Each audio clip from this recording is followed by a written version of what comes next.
বেশ কমরেড, এখনো পিছনে ফাঁকা আছে, যে সমস্ত কমরেড দাঁড়িয়ে আছে বসে যায়।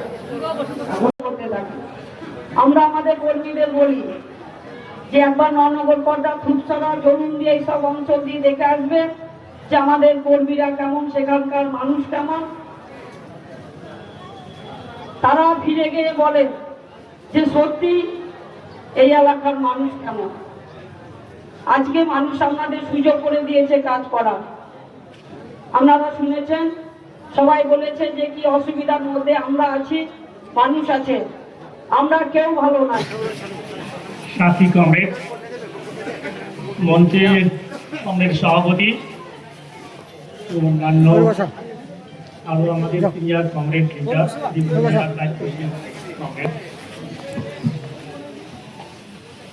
আজকে আমরা প্রথমেই আমি আপনাদেরকে টুপি খুলে হ্যাটস অফ করছি, যারা আজকে শোষিত নিপীড়িত মানুষ বহু জঞ্জালের মধ্য দিয়ে তারা আজকে এখানে উপস্থিত হয়েছে। আমার মনে হয় আপনারা বেশিরভাগই যারা কোনো না কোনো ভাবে তৃণমূলী গুন্ডা, তৃণমূলী তোলাবাজ, তৃণমূলী বদমাইশের দ্বারা আপনারা বিভিন্ন ভাবে হেনস্থা আক্রান্ত হয়েছে। তারই প্রতিবাদের ফলস্বরূপ আপনারা গুটি কয়েক এসেছেন।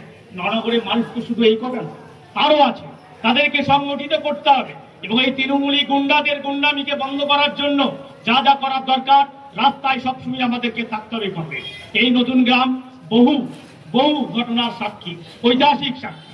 সেই ঘটনাগুলোকে কেন্দ্র করে এবং এই নগর কট্টা অঞ্চলে যে সুদপুর হত্যার যে আসামি যারা আজও জেল খাচ্ছে, তারা বেশিরভাগই তারা কোনো দোষ করেনি, অথচ তাদেরকে আজকে জেলবন্দি থাকতে হচ্ছে।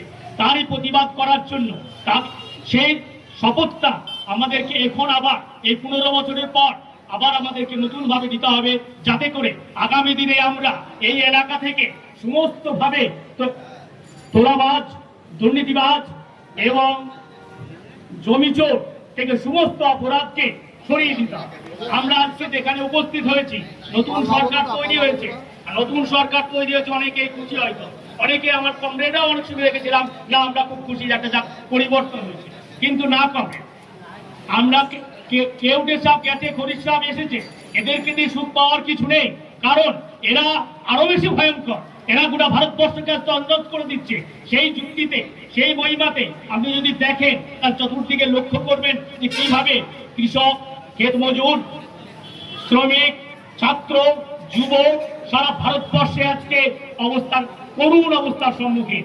শুধুমাত্র আমরা কৃষককে নিয়ে কয়েকটা কথা বলতে চাই আমি এলাকাকে নিয়ে, যে আজকে কৃষকদের অবস্থা ভয়ঙ্কর খারাপ। আপনি যদি লক্ষ্য করেন এই এলাকার যে গঞ্জটা নতুন গ্রামকে কেন্দ্র করে তৈরি হয়েছে, বা খুজুরিপাড়া, যে যত সব দোকান আছে, আজ কৃষি ব্যবস্থা যে সংকটের সম্মুখীন, কৃষকরা যে ফসল উৎপাদন করছে তার উৎপাদিত ফসলের দাম আজ কমে গেছে, কিন্তু যে সমস্ত জিনিস লাগবে 2011 সালে যখন বামফ্রন্ট সরকার চলে যায় তখন ডিএপি ক টাকা দাম ছিল, 10-20 ক টাকা দাম ছিল। বিদ্যুতের মূল্য কোথায় ছিল? বিদ্যুৎ তখন সারা বছর 11,000 টাকা ছিল, আজকে সেটা 85,000 টাকাতে দাঁড়িয়েছে। 525 টাকা 10-20 ছিল, আজ সেটা 2,000 টাকাতে দাঁড়িয়েছে। কৃষকের আজ অবর্ণনীয় দুর্দশা।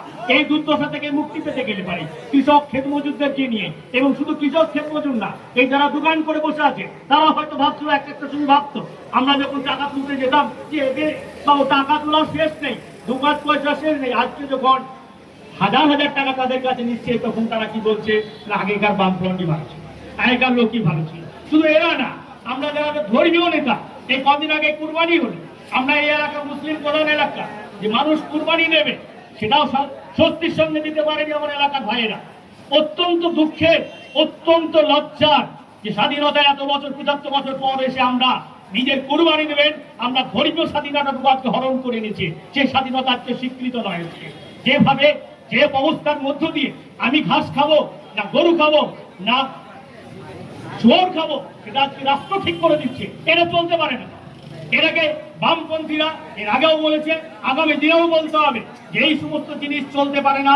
এই আমার পশ্চিম বাংলায়, যেখানে গণতন্ত্র প্রিয় মানুষ স্বাধীনতার প্রাক্কাল থেকে এই সমস্ত কথাগুলো, এই সমস্ত ঘটনাগুলো মানুষকে নিয়ে ঐক্যবদ্ধভাবে হিন্দু মুসলিম মিলেমিশে তারা এইগুলোকে রক্ষা করেছে এবং এইগুলোকে পালন করেছে। দুর্গা উৎসব যেমন সমস্ত বাঙালি উৎসব, এই ঈদ উৎসব যেমন সকলের উৎসব ছিল, কিন্তু আজকে কয়েকটা শ্রেণী এমন ভাবে ক্ষমতায় এসে তারা দেখাতে চাইছে না তুমি হিন্দু তুমি মুসলমান, এইভাবে ভাগ করে দিতে চাইছে। সবার উপরে মানুষ সত্য, সেই মানুষের যে অধিকার, মানুষের যে খিদে লাগলে হিন্দু মুসলিম পুরো আলাদা হয় না। তবে তাই আমরা প্রত্যেকে যে যে জায়গায় আসুন না কেন আপনারা অত্যন্ত সতর্ক থাকবেন। যদি সতর্ক না থাকেন প্রত্যেক মুহূর্তে বিপদ কিন্তু আপনাদের কাছে অপেক্ষা করছে। কারণ তৃণমূল এবং বিজেপি এদের যে মাস্টার মাইন্ড পুনেতে বসে থাকে, যে আরএসএস থেকে মমতাকে কি বলেছিল কিছুদিন আগে, যে হচ্ছে আমাদের দেবী দুর্গা। আজকে দিল্লিতে কে বসে আছে? ও হচ্ছে মহাদেব বসে আছে। এই হচ্ছে পরিস্থিতি দেশে। যে দেশটা ধর্মের ভিত্তিতে ভাগ করো, তারপর শাসন করো। এটা 1905 সালে বা তার পূর্বে যে ইংরেজরা শুরু করেছিল, সেইটা কিন্তু বর্তমানে মোদী সরকার সেটা খুব সুন্দরভাবে চালু করছে। গণতন্ত্রের সমস্ত কাঠামো ধ্বংস করে দিয়েছে।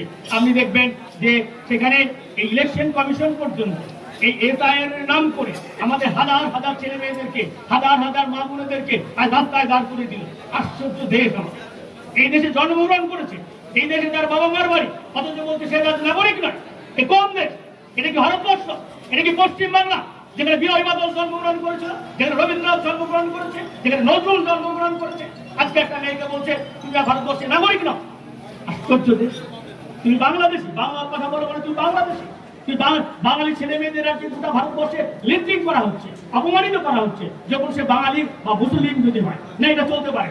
এটা কঠোর ভাবে সমস্ত দলমত নির্বিশেষে যারা বামপন্থী মানসিকতা, যারা গণতান্ত্রিক মানসিকতা, তাদেরকে প্রতিবাদ এবং প্রতিরোধ প্রত্যেক মুহূর্তে করতে হবে। না হলে বিপদ কিন্তু আরো ভয়ঙ্কর হবে, আরো ভয়ঙ্কর ভাবে উঠে আসবে। যেভাবে গুজরাটে করেছেন নরেন্দ্র মোদী, ঠিক একইভাবে তার সাথে আজ বসে আছে শুভেন্দু অধিকারী। সেও কিন্তু আগামী দিনে বাংলাকে তছনছ করে দেবে, বাংলা সংস্কৃতি, বাংলা কালচার, বাংলা সবকিছু নষ্ট করে দেবে। তাই আমরা আশা করব আপনারা আজকে যেভাবে ভয় ভীতি উপেক্ষা করে, সেই মাফিয়া রাজদের ভয় উপেক্ষা করে আজকে আপনারা উপস্থিত হয়েছেন, তাদেরকে আবার আমি সংগ্রামী অভিনন্দন জানাচ্ছি।